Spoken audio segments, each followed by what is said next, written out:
How to delete your TikTok account. Hey everyone, welcome back to the channel. If you are new here, don't forget to hit the subscribe button and turn on the notification bell to not miss any updates. So, are you tired of TikTok and just want to delete it? Then you don't have to worry. I'll show you how. Let's get started. Open up your TikTok app, go to your profile in the bottom right corner, go to the three lines in the top right, and you need to click on settings and privacy. There, go to account, then tap on deactivate or delete account. There, you'll need to tap on delete account permanently. Your account and content will be deleted permanently, but you may cancel the deletion request by reactivating your account within 30 days.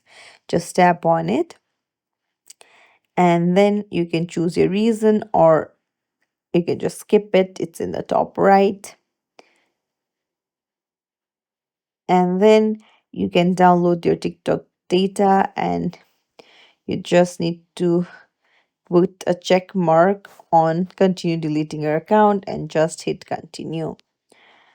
So, uh, after you have downloaded your TikTok data by tapping on request download, you can just go to continue and delete your account.